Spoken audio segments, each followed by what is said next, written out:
Hey, bienvenidos a English Star. Hey, welcome to English Star.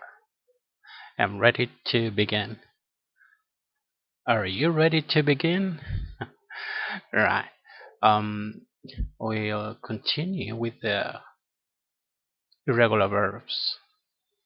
Ahora vamos con el verbo en pasado, por supuesto, cut, que también se escribe de igual manera y se pronuncia igual tanto en su presente como en su pasado. Este verbo significa cortar y en su pretérito perfecto va a significar corté. Ahí obviamente tomado desde el punto de vista de la primera persona. Yo corté, por ejemplo, un árbol ayer. Y su pretérito imperfecto, cortaba, yo cortaba. El ejemplo que he hecho acá, y ahora en general estoy haciendo ejemplos más cortos, más reducidos, ¿cierto? Para enfocarse más bien en el significado del verbo. Como este verbo obviamente tiene la misma escritura y la misma forma de pronunciarse en presente y en pasado, va a ser importante extender, por ejemplo, las palabras cuando uno lo quiera utilizar. Es decir, uno tiene que agregarle un concepto más amplio para poder referirnos a este verbo. Y fíjense bien aquí que tenemos una oración donde comienza identificándose con una idea central. Por ejemplo, he then tried unsuccessfully to cut through the lock with a hacksaw.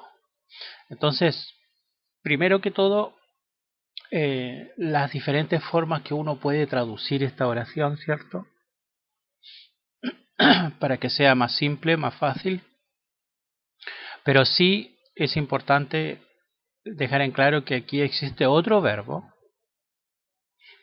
Antes de ser utilizado el verbo irregular, tenemos un verbo regular, que es el verbo try, T-R-Y, en presente. Y como ustedes sabrán que cuando un verbo se escribe terminando en la consonante Y, que en este caso obviamente tiene el sonido vocal, ¿no? Y lo quiere transformar al pasado, uno debe de agregarle reemplazar la Y por una letra I, más el sufijo de pasado ed. Entonces uno dice, he then tried.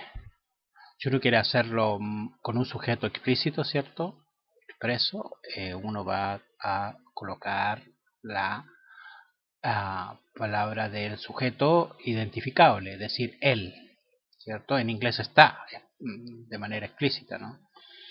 Él, then, luego, el adverbio, ¿cierto? Luego, ¿de qué manera? Luego, o sea, de manera pronto, no de manera lenta, de manera rápida. El luego, tried, ahí está el verbo regular, significa intentar, intentó. He then tried, ¿cierto? He then tried, intentó. Por lo tanto, esa palabra, ese verbo, el verbo regular, try, intentar, que está en pasado, tried, intentó, me va a dar la generalización de lo que viene después, que evidentemente va a estar en pasado, porque ya la oración ha comenzado en pasado. Por lo tanto, él luego intentó, ¿cierto? Unsuccessfully. Este obviamente un adverbio de manera positiva, ¿cierto? En este caso no se logró, sin éxito. Por lo tanto, aquí ya no tenemos el adverbio porque está como omitido, ¿no? No hubo éxito, no se produjo la acción.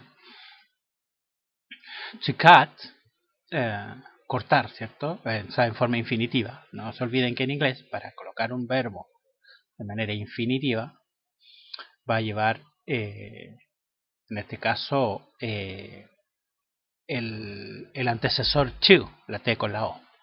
¿Ya? Pero evidentemente que el hecho y toda la acción está en pasado, llevando dentro de ese pasado el verbo irregular cortar. Entonces, en este caso yo voy a decir, ¿cierto?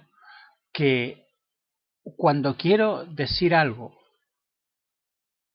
que ocurrió desde un segundo hacia atrás, no necesariamente voy a tener que utilizar los pretéritos perfectos o imperfectos, ya que cuando uno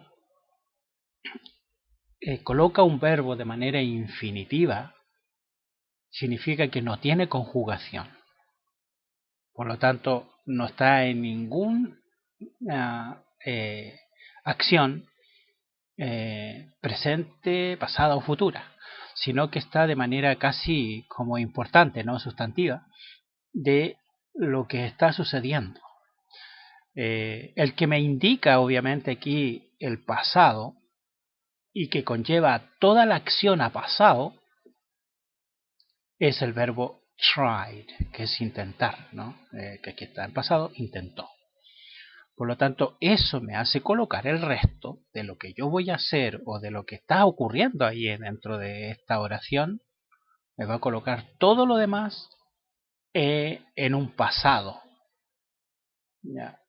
En una acción que ya ocurrió. Sin embargo, existen las palabras de expresión de pasado, que podrían ser yesterday, last week, last night, pueden ser 4 days ago, etcétera, etcétera, ¿cierto? Muchas expresiones de pasado, donde yo ya especificaría, ¿cierto? Especificaría un momento específico, valga la redundancia, donde yo diría cuándo ocurrió el hecho. Pero obviamente en esta oración la he colocado precisamente porque aquí uno dice, bueno, ¿cuándo ocurrió?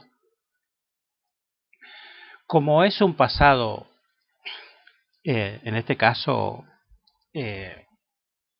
un pasado perfecto, es decir, el hecho ocurrió, sin embargo, no colocamos una fecha exacta, sino que contamos esta situación como un hecho que ocurrió y al comprobarlo es que no tuvo éxito, es decir, se intentó pero no ocurrió. Por lo tanto, el hecho es con una conclusión, una conclusión en este caso negativa, ya que no se pudo romper la cerradura, ¿no? Por lo tanto, esta connotación de esa acción no lograda es lo que le hace dar la exactitud de que sí ocurrió. Ahora, luego, ¿cierto? En la primera la primera traducción, ¿cierto? Obviamente ahí no colocamos el sujeto explícito, ¿no? Sino que el tácito. Luego intentó sin éxito, evidenciando con el mismo verbo, ¿cierto? Con el mismo verbo intentar, en la tercera persona singular, de que el sujeto es una evidente tercera persona, es decir, un él, o puede ser también un ella. Intentó, él intentó o ella intentó. Pero para evitar esa más grande explicación, se coloca solamente un sujeto tácito. Luego intentó sin éxito cortar la cerradura con una sierra para metales. Como verán, hay cosas más específicas. Una sierra para metales, ¿cierto? Evidentemente existen sierras para metales, sierras que no son para metales, pero evidentemente la segunda traducción es él luego intentó sin éxito cortar la cerradura con una sierra, evitando especificar qué tipo de sierra. Pero ambas traducciones tienen que ver directamente con la acción. Through, ¿cierto? The log with a hacksaw. Entonces todo esto, toda esta explicación es para que uno vaya comprendiendo los diferentes usos que tienen los verbos irregulares en pasado. Bien, muchas gracias por ver los videos, muchas gracias por suscribirse. A los que no están suscritos, suscríbanse. Y los likes, ¿no? Las manitos para arriba y todo eso. Muy bien, nos vemos pronto en una próxima oportunidad. Bye bye.